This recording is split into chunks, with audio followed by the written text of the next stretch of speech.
What if I told you that one of the simplest ways to get into medical billing is not by doing medical billing at all, but actually through credentialing and enrollments? And you actually don't need a lot of experience to do that. It can also be an easy way to add additional income as a self-employed medical biller. My name is Tamika. I'm a certified professional biller, a certified professional practice manager, and I'm a self-employed medical biller. And before a practice or a provider who wants to be in network can receive money and be in network with a payer, they have to be credentialed, contracted, and enrolled in the payer's plan. So I'm first going to define the three terms that I just said there: credentialing, contracting, and enrollments. So credentialing is basically verifying the practices or the provider's qualifications. They want to make sure that it is a legit practice and a legit provider. Then you have contracting, which is like the legal and payment terms for this specific provider or practice. And last but not least, there's enrollment, which adds the practice and or the provider to the payer's plan. So these are three different levels. They're not the same thing. And sometimes I think that people think they are the same thing, but they're really and truly not. Now let's talk about how you can learn credentialing and enrollments. And so I only am talking about credentialing and enrollments because I have never done contracting. Where I live in the U.S. Virgin Islands, we have an organization that does that for our territory. So we don't need to negotiate fees and all of those things. The organization does that for us. As far as in the United States, the USA, the 50 states, I know that the providers have to negotiate their own contracts. Some providers hire out and have people do that for them, and some providers do it for themselves or have their office manager do it. It is up to you, or it's up to them what they want to do. And contracting is actually a job that you as a medical biller can also have. But again, I'm only going to be talking about today credentialing and enrollments because I have not dealt with contracting. When I learned credentialing and enrollments, I was basically thrown into it. I didn't take a class. I didn't take, a course. I didn't read anything. I just had to figure out what I needed to do because my employer told me I need to be credentialed for TRICARE. I need to be credentialed for Medicare. And I just had to figure out what to do. Now, most of the time, it is an easy process as far as finding out what you need to do. Whether you have to go on the payer's website or you have to, download a form or whatever it is that the payer requires you to do, that is how you would start off the process. If you're really not sure, you might, call the payer. Find a phone number and call the payer. Talk to the enrollment department and find out what it is that you need for the practice and for the provider to credential them. Nowadays, I see that they have an actual course or they have different classes or courses that will teach you how to credential. And I wrote down two, which is one from AAPC and the other one from NAMSS, NAMS. I don't know if that's how you pronounce it, but when I was doing my research, that's what I found out. And I think there are a couple other ones. Again, I did not take any of these classes, any of these courses. I just figured out how to do credentialing myself. So it is possible to do credentialing and enrollments without having to take a class or do anything like that. Now, why I can't tell you what you exactly will need to do to credential or enroll your practice is because each payer has a different way of doing it. If you see a pattern in my videos, if you see a pattern in billing in general, when it comes to payers, they have their own way of doing it. Some payers may take on what Medicare does and do it the exact same way. Other payers will not. And this could be in how they credential, their guidelines, their rules. It just depends on the payer. So one of the biggest things you need to remember as a biller is that payers have a different way of doing things and all of them are not the same. So you're gonna have to remember and figure out how to do things according to how the payer wants you to do it. Now I wanna shout out my Maven Insiders, which are the members of this channel. So if you haven't joined the channel, then make sure that you do. You're missing out on some good perks to include member-only videos and a lot of other perks that you get over there. So check it out. Click on the join button and check out what you can get. There are some commonalities between each payer that you can keep in mind so that when you are doing credentialing and enrollment, you already have this information and you can get the job done efficiently. So I'm going to read out a couple of things that they might require that you have for the provider and the practice. Now, they might ask for the CV of the provider, which is like a resume. We call it a resume, they call it a CV. They might need licenses, being the provider's business license for the practice or their professional license. They might need a DEA certificate depending on the specialty of the provider. They might need board certification. They might need malpractice insurance. They might need other types of insurances like the professional and the commercial insurances. They might need some education certificates if there is additional education. They might need like the high school, the college, all of that stuff. They're also probably going to need, most likely, the provider's NPI, the provider's tax IDs, the payer's numbers. So as you know, when it comes to NPIs, they have NPIs for the provider and NPI for the practice. I'll link a video about that above if I did one already, but these are numbers that you need to know and that the provider has to have. The tax ID, they will definitely want to know what is the tax ID of the provider or the practice. And payer numbers being, let's say, your Medicaid number for the provider, the Medicare number for the provider. Now, if you don't have these numbers, it's not going to stop you, but if you do, they do want to know what these numbers are.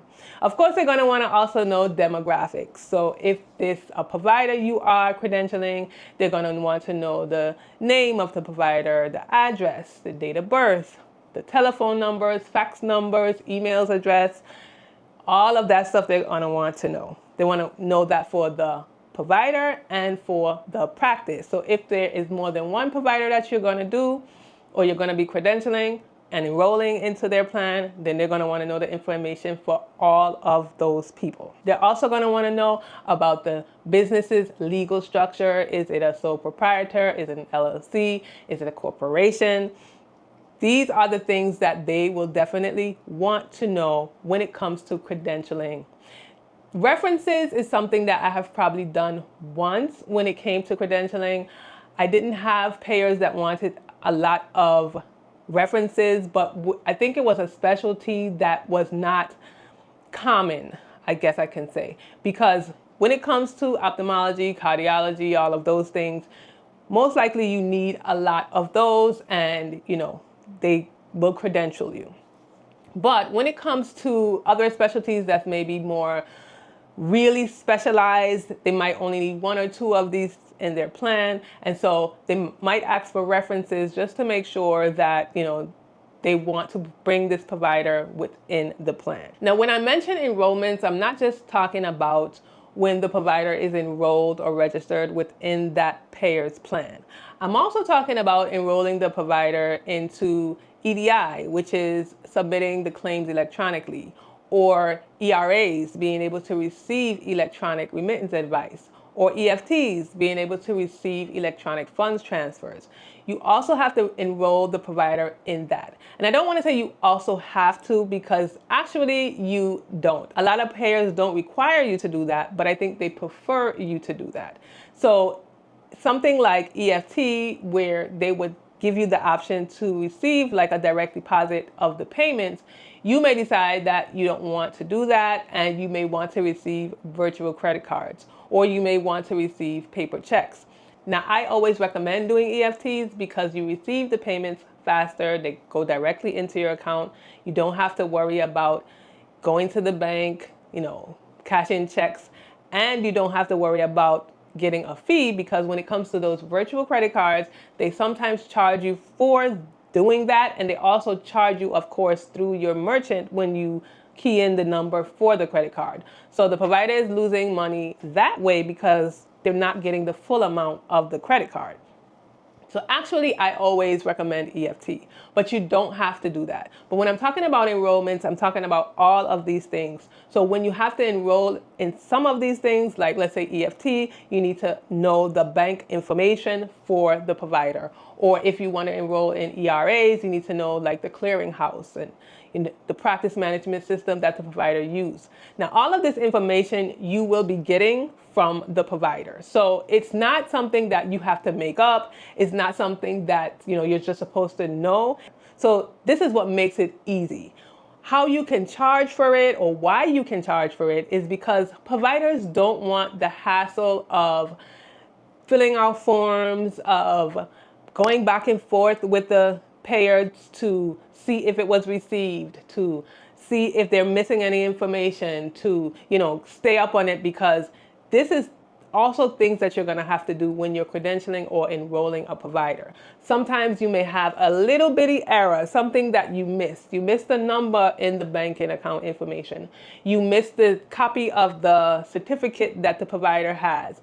And this can either delay or actually deny your enrollments or your credentialing. So providers don't want to have to deal with that, and they don't mind handing it off to somebody else, whether it is within their organization or someone else that they have to pay. Now, when it comes to credentialing, sometimes a payer may deny the provider or the practice from being credentialed, meaning that they don't need any more people in network for their plan, and so you might have to wait, or you might get denied and then have to redo it over again. I have never experienced that where I live, but I know there are certain places that say, well, Blue Cross Blue Shield has 50 providers that are ophthalmologists, and they don't feel like they need another ophthalmologist. So you need to wait until they open up that panel again in order to apply to be credentialed. So even if you have all of the documentation that you need, you have everything that they are requiring, they still may deny you because they don't need that specialty or that type of provider within their plan at the current moment. Now we're going to talk about some of the characteristics that you need to be a person who credentials and enrolls providers. So we spoke about everything else as far as how you can learn it, what it is, what are some common things that you may need in order to get this process done. But one of the biggest things that I think is most important when it comes to credentialing and enrolling is the characteristics of the person, because this will make or break if it is successful and if you can actually do this continuously over and over again. So the first thing, and I think is the most important thing, is being organized. Again, I think credentialing and enrollments are pretty simple, but you can make it difficult for yourself if you are unorganized. You need to make sure that you have all the information that you need, that you're not wasting time pulling information here and there, every time you need to be credentialing, let's say, a provider. If you are credentialing one provider for 3 or 4 different payers, then you should gather all the information that you need together. Now, you might look at a specific applications. What I would do is download or, print or do whatever the applications and what I need for each payer and what they're requiring of me, so that I would gather all this information together. So when I'm ready to sit down and do the application, then I can just do it all one time. Instead of going back and forth, oh, well, I have the license, but I don't have the MPI. Or I have the CV, but I don't have the provider's date of birth. You want to make sure that you have all of these things together one time so that you're not wasting any time at all. And especially if you are charging for this. If you are charging for this type of service and you're either charging hourly or you're charging a flat rate, you need to make sure that you are using the time efficiently. So first, you want to make sure that you have everything that you need. If this is your first time doing it, then you might have some hiccups here and there, but I would recommend making a list. So if I've done this before for Blue Cross Blue Shield in Virginia, and I know exactly what they need, and I am a self-employed biller who's going to do this over and over again, I would make myself a list of things that I would need. So when a provider asks me to credential them for this specific payer, I already know what I need. I can ask the provider for all the information, and it can make it go by pretty quickly. So again, being organized in that way will help you. Also being organized when you actually send the applications, what date you sent it on, who you spoke to, how you sent it. All of these things need to be able to be recapped, and that you can find that out, because you are going to have like a timeline or like a deadline. So most times after you send in these applications, the payers will tell you like it's going to take 60, 90, 120 days before the provider can actually get credentialed. And then you might find out that on that 100th day that you missed this specific form, right? And so you just want to keep good details. You want to keep good details so that when you're doing this, you can make it go as smooth as possible. The second thing is communication. Communication with the provider and communication with the payer. So communication with the provider is, of course, making sure that you have or you can get or you have the access to the information that you need. Like I said, they are going to give you this information, or they should be giving you this information. So you want to make sure that you keep in contact with them. If you get a response from the payer and they say they need this additional thing that you didn't know that you needed and they need it within 15 days, you're going to have to communicate that to the provider so that you can make sure you get it back to the payer on time and they don't completely deny your application. Then you want to be in contact with the payer. So if they're telling you that it's going to take 30 days, which again, it doesn't take that short of a time. Most times it's longer. But if they say it's going to take 30 days to process this application and you realize that, you have not had any communication and it's been 31 days, follow up with them.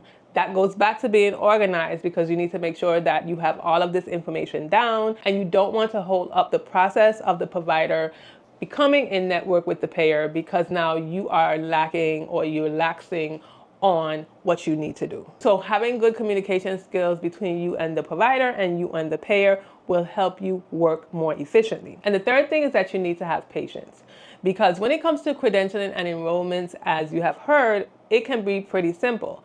But the biggest thing is having patience and going back and forth. And when the payer tells you that they received one thing, but they didn't receive the next, or that they didn't even receive the application at all, you need to be able to have that patience in order to continue and see it through. I have known a provider who applied to Medicare, and before, when he was doing it, years back, because I think Medicare right now is pretty quick and, they've been doing pretty well. But back then, when he was doing it, it took a long time for Medicare to deal with the applications. And so it was not online, it was through the mail. So you had to fill out this whole big application, and then you had to mail it in, and then you had to wait and see if they received it. And it was a lot of waiting and a lot of having patience. And then they would send you back a letter or a fax and tell you that you're missing this one thing and you need to do the whole thing over. And it was just a big thing. And so then the provider didn't have patience enough to do it. So they just decided, I'm not doing it again. And they never became Medicare providers. Of course, that's an option to do, but you don't want that to be the only option, or you don't want that to be what the provider ends up doing. So having patience, being able to work back and forth with the payers or whoever you're communicating with, for that payer, will help you to get this done. Now, one of the additional things that I wanted to mention also when it came to credentialing and enrollments was CAQH, which is the Council for Affordable Quality Healthcare. And this is a online platform where you can enter all of the information that I was speaking about when it came to like licenses and certifications and education and demographics and all of that stuff. You can enter that into the CAQH portal and it can be stored. So when, payers like Blue Cross or Cigna is trying to credential a provider, they can go directly to this section and get all the information that they need. I personally have only started to use it just recently.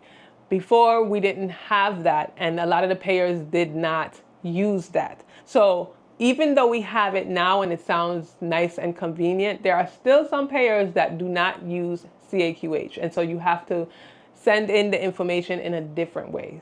Again, payers do what they want, and your responsibility is to figure out how they want you to do it so that you can get the outcome of credentialing and enrolling your provider. Now, if you're thinking about adding credentialing and enrollments to your services as a self-employed medical biller, then make sure you check out this video right here. I talk about how you can keep more of the profits for the services that you are providing. I'll see you in my next video.